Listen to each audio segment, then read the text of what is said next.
Hello बच्चों, आज इस वीडियो में हम चर्चा करेंगे कार्यपत्र 77 पे।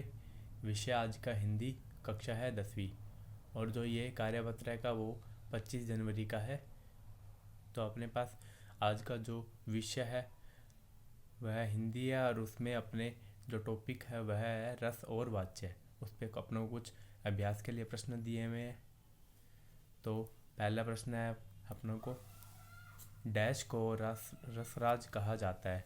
तो इसका उत्तर हो जाएगा श्रृंगार रस को राजरस कहा जाता है। और दूसरा प्रश्न है, शांत रस का स्थायी भाव है। तो निर्वेद जो होता है वो शांत रस का स्थायी भाव होता है। और बाल्य स्नेह वर्णन में रस होता है।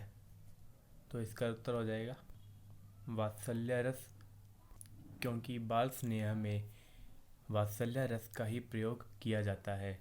अगला प्रश्न है, बाल दशा मुख निरखी, जोसदा पुनी पुनी बंद बुलावती, अंचरा तरले डकी सुर के प्रभु को दूध पिलावती।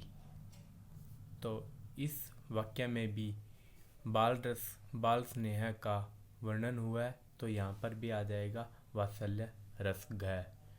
तो उसके अगले भाग में अपनों को वाच्य की पहचान करनी है इन प्रश्न में। तो पहला प्रश्न है इस पे, सूर्योदय होने पर पक्षी बोलने लगे। तो इसमें कृतवाच्य आएगा। और दूसरा है उसमें सोहन से चला नहीं जाता। तो यहाँ पर भाव वाच्य का प्रयोग किया गया है, क्योंकि वह अपने भाव को दर्शा रहा है। या हम कह सकते हैं कि इस वाक्य में भाव वाच्य का प्रयोग किया गया है। उसके अगला प्रश्न है तीसरा, आज हमें गणित पढ़ाया गया। तो यहाँ पे कर्म की बात हो रही है, कर्म किया गया है। और प्रश्न चौथा, बुढ़ापा अपने आप में एक रोग है।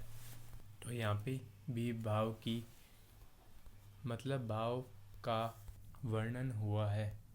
तो इसका उत्तर हो जाएगा भाव वाच्य।